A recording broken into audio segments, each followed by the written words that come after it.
जय गुरुदेव।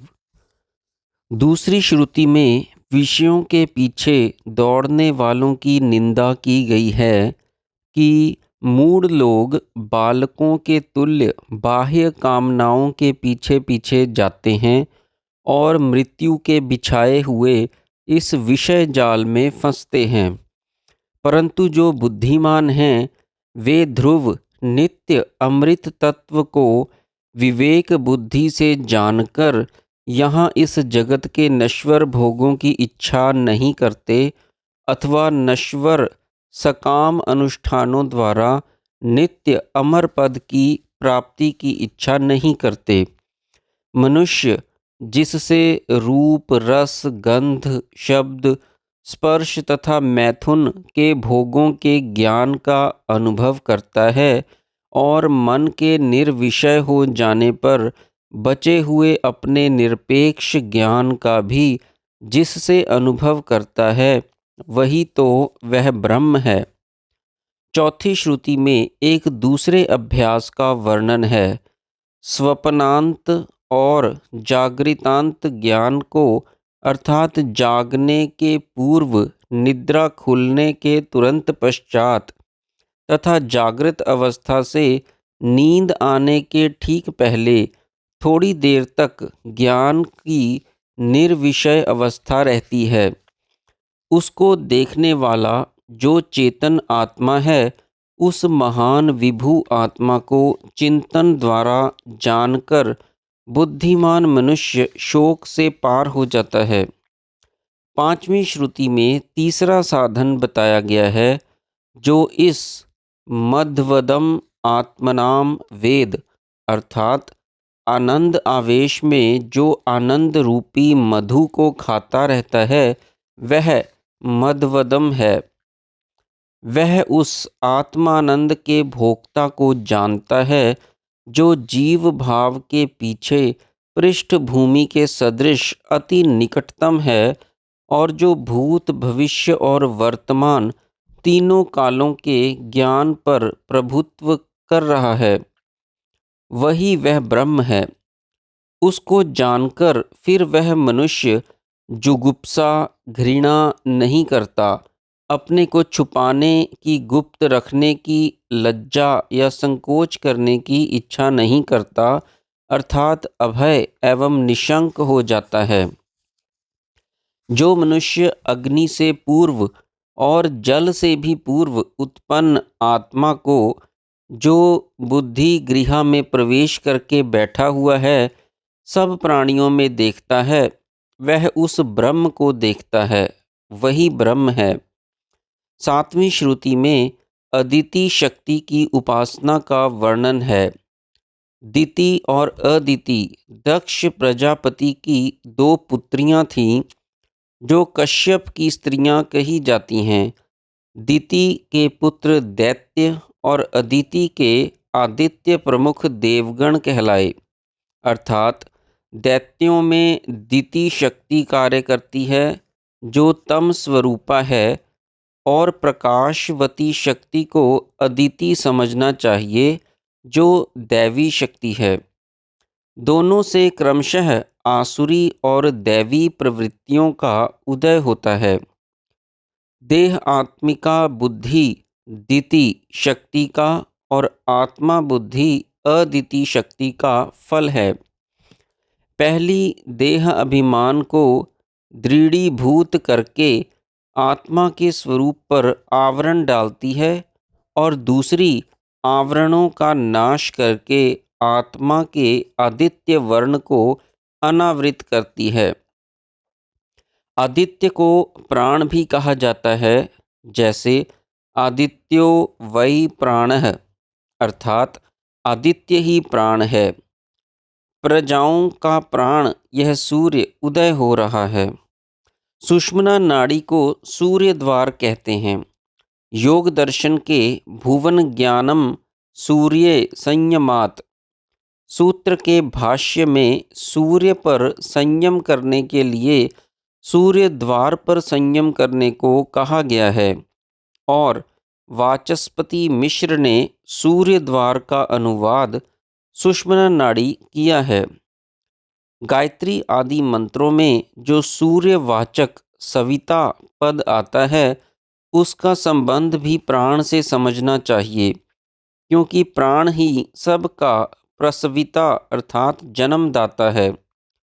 श्वेताश्वतर उपनिषद के योग साधना परक दूसरे अध्याय में सर्वप्रथम 3-4 श्रुतियों द्वारा सविता की प्रार्थना की गई है।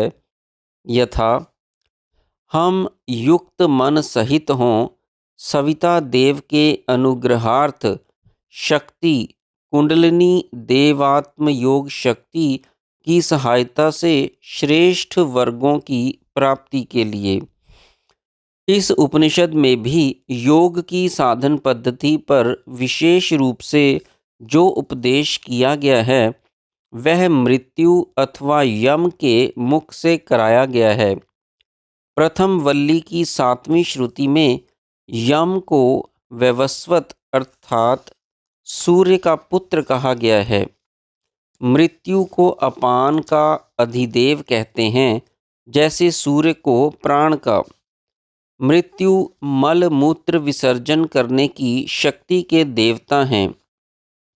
यह सब बताने से हमारा अभिप्राय यह है कि सविता और मृत्यु दोनों क्रमशः प्राण और अपान के अधिदेव होने के कारण योग विद्या के आचार्य माने जाते हैं, और अदिति शक्ति जो सूर्य आदित्य प्राण अथवा सुषुम्ना नाड़ी की शक्ति हैं, कुंडलिनी शक्ति हैं। श्वेताश्वतर उपनिषद में इसका संकेत देवात्म शक्ति पद से मिलता है, जो ऋषियों ने ध्यान योग द्वारा देखी थी। इस श्रुति में अदिति का प्राणेन संभवती अर्थात प्राण से उत्पन्न अथवा व्यक्त होना कहा गया है। वह देवता मयी है और गुहाम प्रविश्य तिष्ठन्ति अर्थात मूलाधार में अथवा सुषुम्नागत ब्रह्मरंध्र में प्रवेश करके ठहरी हुई है। शक्ति जागरण उपरांत योगी जन जिस देवी को अपनी अपनी देहों में प्रत्यक्ष क्रिया रूप देखते हैं, नचिकेता को उसी का अनुभव कराकर मृत्यु ने कहा, यह वह ब्रह्म ही तो है। जैसे ऊपर सूर्य का आध्यात्मिक संबंध दिखाया गया है, वैसे ही अग्नि का भी आध्यात्मिक स्वरूप समझना चाहिए। पूर्व काल में वैदिक कर्मकांड में अग्नि की ही उपासना की जाती थी। ऋग्वेद तो अग्निमीले से ही आरंभ होता है। ऋणाचिकेतस अग्निहोत्र में अखंड अग्नि रखा जाता है, परंतु आध्यात्मिक दृष्टि से ज्ञान और योग दोनों को अग्नि कहा गया है। श्वेताश्वतर उपनिषद में तो योग को ही अग्नि कहा है, जैसे न तस्य रोगो न जरा मृत्यु प्राप्तस्य योगाग्निमयम शरीरम। कुंडलिनी को भी अग्नि ही माना जाता है। पाश्चात्य विद्वानों ने भी उसे कुंडलिनी फायर कहकर हमारी विचारधारा का अनुसरण किया है।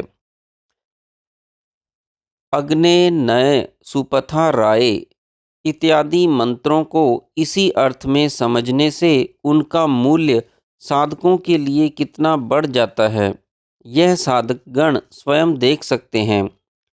8वीं श्रुति में अदिति के पश्चात अग्नि का वर्णन आना हमारे इस कथन की पुष्टि करता है।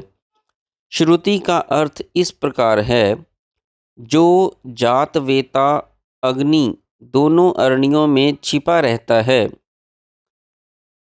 वही योगियों की चिन्मयी कुंडलिनी शक्ति भी है, जिसको जगाने के लिए गुरु अनुग्रह आवश्यक है। प्रत्येक अरणि में विद्यमान रहने पर भी अग्नि का प्राकट्य 2 अरणियों के घर्षण से होता है। इसी भांति शिष्य में कुंडलिनी का जागरण भी गुरु के संयोग से ही होता है। इसी भाव को यहाँ व्यक्त किया जा रहा है। अध्यात्म दृष्टि से शिष्य अधर आरणी और गुरु उत्तर आरणी है। जैसे गर्भिणी अपने गर्भ की अच्छी तरह रक्षा करती है, उसी तरह यह अग्नि दिन प्रतिदिन सावधान जागृत रहकर अग्निहोत्र आदि कर्म करने वाले मनुष्य या योगी द्वारा पूजनीय है, क्योंकि यह वह ब्रह्म ही है। नवीं श्रुति में भी सूर्य का अर्थ आध्यात्मिक सूर्य अर्थात प्राण लेना चाहिए। भौतिक सूर्य मानने से श्रुति का अर्थ कुछ भी नहीं लगता। जो अर्थ कल्याण के उपनिषदांक में किया गया है, उसको पढ़कर हमारा कथन भली भांति पाठकों की समझ में आ जाएगा। श्रुति कहती है कि सूर्य जहाँ उदय होता है और जहाँ अस्त होता है, उसमें सब देवता इंद्रियां समाहित हैं, अर्थात उसी के आधार पर अपना अपना कार्य करते हैं।